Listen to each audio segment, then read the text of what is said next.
If someone had told me that my marriage would end in betrayal, I wouldn't have believed them. Emma and I had been together for 7 years. I thought we were happy, or at least as happy as any couple could be after years of navigating life's ups and downs. I was wrong. Emma was the kind of woman who could light up a room.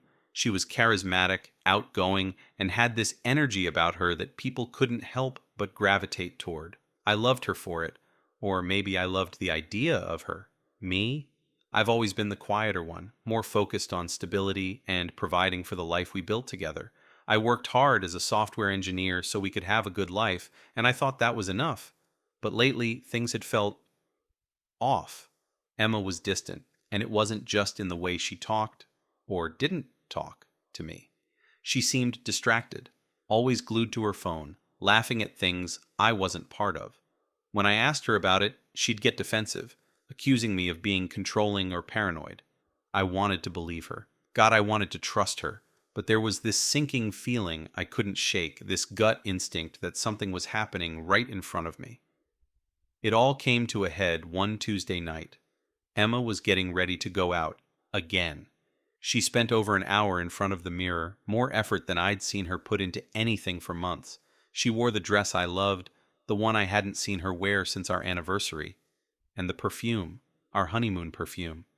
She sprayed it on as if it didn't matter, but to me it did. "Where are you going tonight?" I asked her. I tried to keep my voice light, casual, but I could hear the edge in my tone.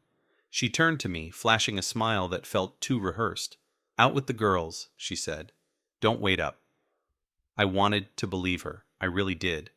But as she walked out that door, something inside me shifted. I didn't know it yet, but that moment was the beginning of the end. That night, I couldn't sleep. Every time I closed my eyes, I pictured Emma. Her smile, her perfume, the way she had looked at me before walking out the door. Something wasn't right. My mind wouldn't stop replaying every little thing I'd ignored over the past few months. The late-night texts she said were just the girls joking around. The sudden need for space and me time that conveniently coincided with her becoming more secretive. Even our conversations felt different, shorter, colder, like she was keeping something just out of my reach. But the biggest red flag? She had started bringing up the idea of an open marriage out of nowhere. At first I thought she was joking, but she kept mentioning it, throwing in phrases like modern relationships and trusting each other to explore.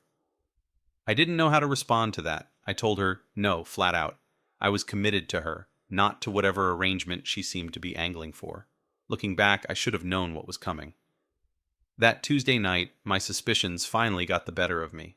I picked up my phone and checked the location sharing app we had both installed years ago. We never used it. It was one of those just-in-case things couples do. But I opened it anyway, my hands trembling. She wasn't with her friends. Her location pinged somewhere across town, a neighborhood I didn't recognize. For a moment, I just stared at the screen, my mind racing. I told myself there had to be an explanation, but the pit in my stomach only grew. I didn't go after her. Not yet. Instead, I stayed up, waiting for her to come home, trying to convince myself that I was wrong. But when she finally walked through the door hours later, the smell of cologne that wasn't mine hit me like a slap in the face. She didn't say much, just gave me a casual, "Hey," as if everything was normal, and went straight to bed. I sat there, staring at the empty space where she'd been standing, feeling like a fool. That was the moment I knew. Emma wasn't just distant. She wasn't just distracted. She was cheating. And the worst part? I hadn't even seen the full extent of her betrayal yet. The next morning, I decided I couldn't keep ignoring the signs. If Emma was cheating, I needed proof, not just for myself, but for whatever came next. So I started paying closer attention, watching her habits and checking her phone whenever I could. It didn't take long to find what I was looking for. Her phone wasn't locked that afternoon while she was in the shower. I opened it, my hands shaking, and went straight to her messages. There it was, thread after thread of texts with someone named Liam. The messages made my blood run cold. "Liam, can't wait to see you tonight. Wear that dress I love. Emma. Of course, babe, he won't suspect anything. I scrolled further. Each message like a knife to the chest. They joked about me, planned dates while I was at work, and exchanged pictures I wish I could unsee. But the worst message was from just 2 days ago. Emma. I think we should tell him about the open marriage idea soon. It'll make things easier. I put her phone back where I found it, my heart pounding. Easier for who? Her? Liam? Did she think I would just roll over and accept this? I didn't say anything that day. I couldn't. I needed time to figure out what to do, to plan my next move. But fate had other ideas. That evening, as I sat in the living room, Emma walked in, looking more dressed up than I'd ever seen her lately. I could already feel the anger bubbling under the surface. But before I could say anything, the doorbell rang. Emma's face lit up as she opened the door. A tall, confident man stood there, wearing a smug grin that made my stomach churn. It was him, Liam. Hey, babe, he said, stepping inside without even looking at me. Ready to go? Before Emma could respond, he turned to me, his smile turning even cockier. Just so you know, Liam said, his voice dripping with arrogance, your wife is gonna eat tonight. It's not negotiable. I froze, staring at him in disbelief. The audacity of it all, the gall to show up at my house and speak to me like that. It was like living in a nightmare. Emma didn't say a word. She just stood there, looking caught between embarrassment and defiance. I didn't yell. I didn't argue. I didn't even flinch. Instead, I stood up, walked past them both, and left the house without a word. But as I stepped outside, something in me snapped. I wasn't going to let them get away with this. I didn't leave because I was defeated. I left because I needed a moment to think, clear my head, and figure out exactly how I was going to handle this. But as I stood outside in the driveway, staring at my car, a thought hit me. I wasn't going to just walk away. I wasn't going to let them think this was some game. I turned around and walked back to the house. I needed to take control. It wasn't just about catching her in the act anymore. It was about reclaiming my dignity and letting them know the price they would pay. As I walked in, Emma and Liam were still standing in the hallway. Emma had her back to me, but I could hear the laughter in her voice, the way she spoke to Liam like I didn't exist. I took a deep breath and grabbed the magnum I kept in the closet. No, it wasn't loaded. No, I didn't intend to use it. But it was a symbol, a statement. I wasn't going to let them think I was weak. I stormed in, my heart pounding in my chest, and stood in front of them. The room went silent as both of their eyes turned to me, but I could see the fear in Emma's eyes. She wasn't prepared for this. I wasn't prepared for this. I walked toward them slowly, my voice low but steady. You two have exactly 3 seconds to get out of my house. Liam opened his mouth to say something, but I cut him off. 3 seconds. Get out. Now. Emma stood frozen for a moment. Her eyes flickered from Liam to me, like she couldn't decide which side she was on. Her mouth opened, but no words came out. For the first time in years, I felt powerful, like I was in control again. Liam's smirk slowly faded, and I could see him weighing his options. He looked at Emma one last time, and then made a move toward the door. But before he could make it outside, I stepped in front of him. Not so fast. I wasn't going to just let him leave without consequence. I wanted him to know exactly what he had done to me, to our marriage, and to my life. And as much as I wanted to lash out, I realized the best revenge wasn't violence. It was taking back everything that was mine. But the twist came when Emma finally broke her silence. "I'm sorry, David," she said, her voice shaking. "I didn't mean for it to go this far. I didn't know how to tell you." I looked at her, my heart sinking. It wasn't the apology I wanted. It was the confession I didn't need. "You chose this," I said, my voice cold and steady. "And now I'll make sure you understand the consequences." In the days that followed the confrontation, my anger simmered beneath the surface. I'd had enough of Emma and Liam, and I knew I had to make them both pay. But this wouldn't be a rash, impulsive act. No, this had to be calculated, thought out, perfect. I had to hit them where it hurt the most, and for that, I needed a plan. First, I focused on Emma. She thought she could tear our family apart without consequences. But she had forgotten one important thing. I was always the one in control of our finances, our investments, our future. And now, I was going to use that power to make her life a living hell. I called in a few favors. One of my friends worked as a financial advisor, and I asked him to dig into Emma's accounts. I wanted to know everything: hidden funds, investments, any way I could strip her of any financial security she thought she had. After all, she thought she could have it all. It was time to prove her wrong. Next, I needed to take a closer look at Liam. The guy had been so cocky, so sure of himself, walking into my home and claiming my wife. He wasn't just some random man.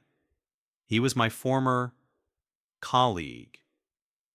He worked in marketing for a company that I had a significant partnership with. The very same company I had helped expand. I made a few discreet calls and learned a lot more about Liam's professional life than he would have ever wanted me to know. He had a few skeletons in his closet: mistakes, shady deals, and an ongoing conflict with a major client. I had the leverage I needed. I wasn't going to take them down immediately, though. No. This revenge would be slow, methodical. I was going to tear apart everything they had built together, piece by piece, until they understood what it felt like to lose everything. For Emma, I started with her social circle. She had built a reputation around town as a social butterfly.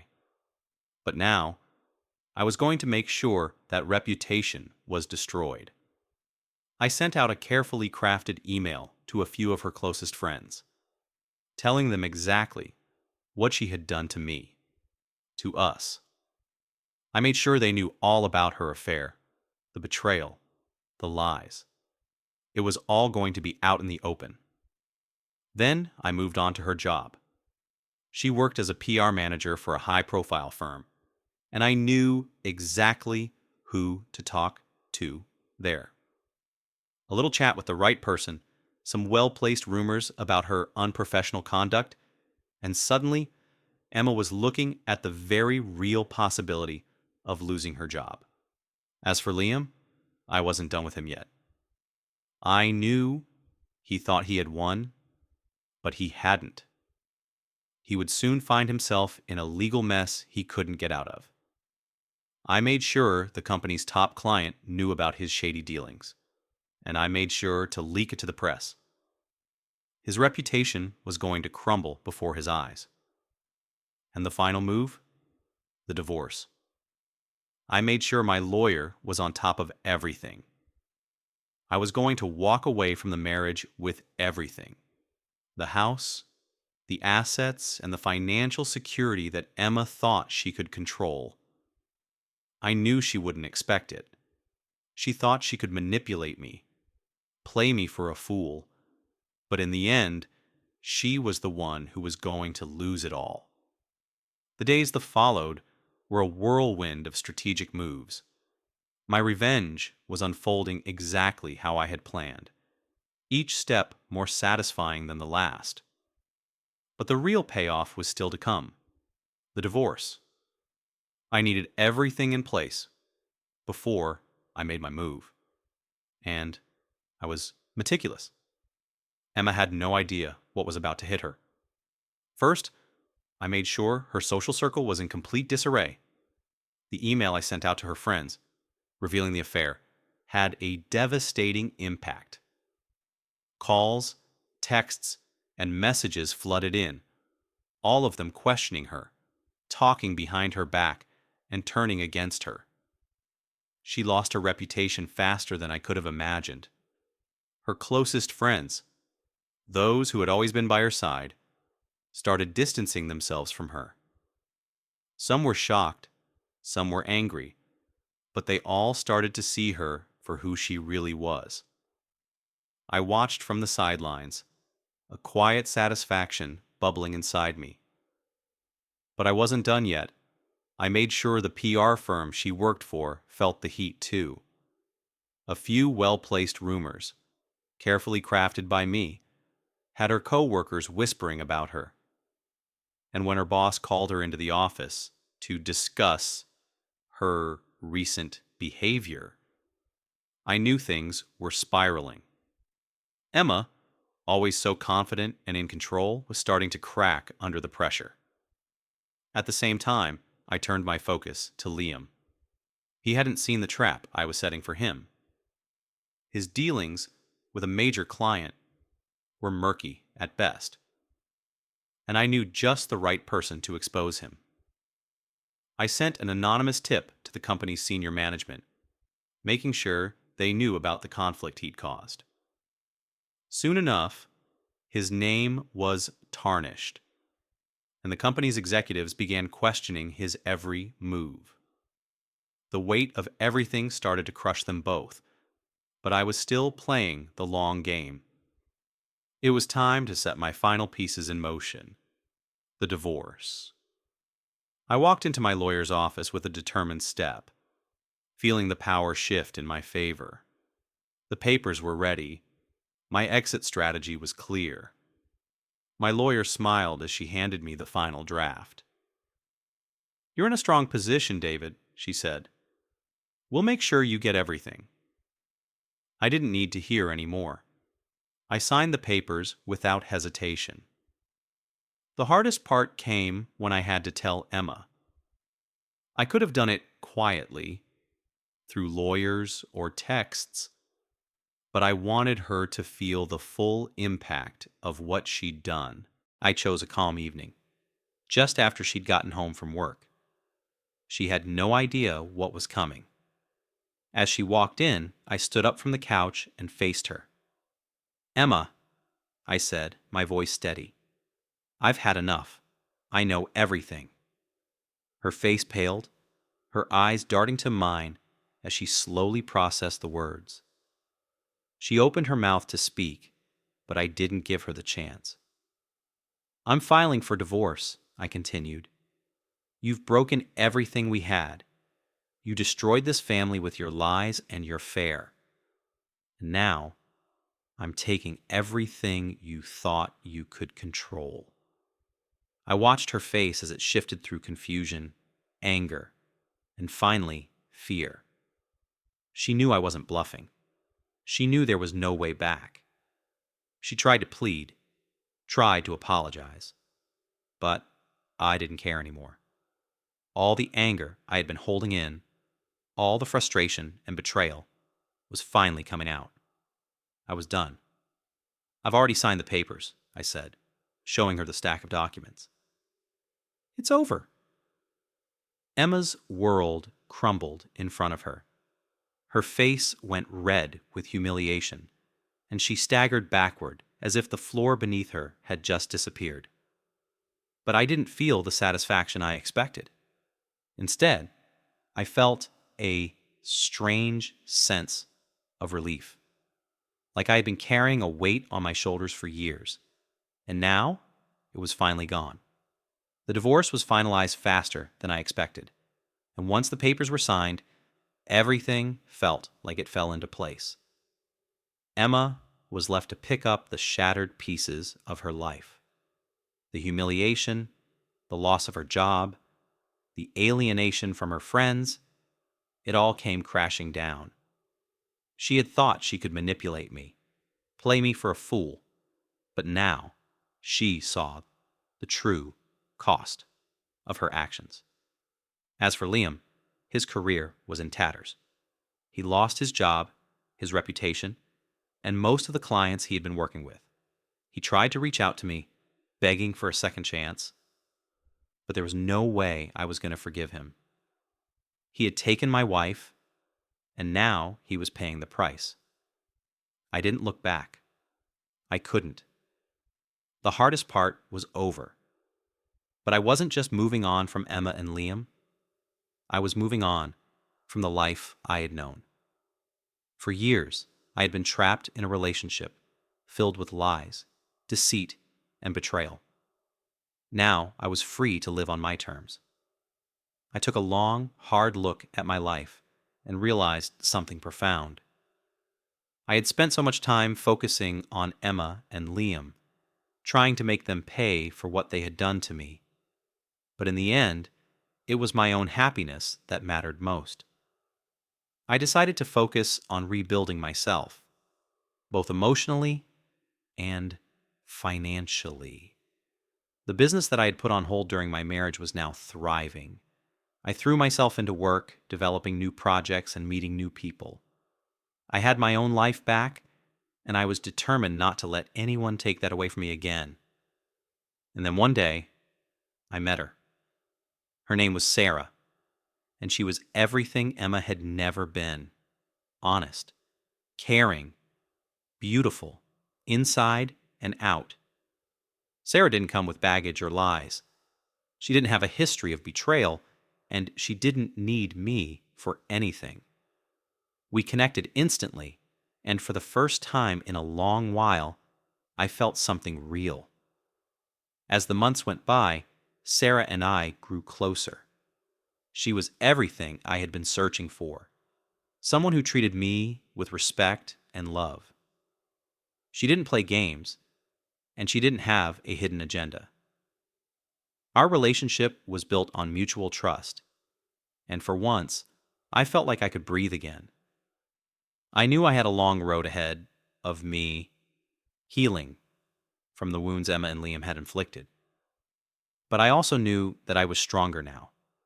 I was a different person, someone who would never settle for anything less than true happiness. And in the end, that's what mattered most.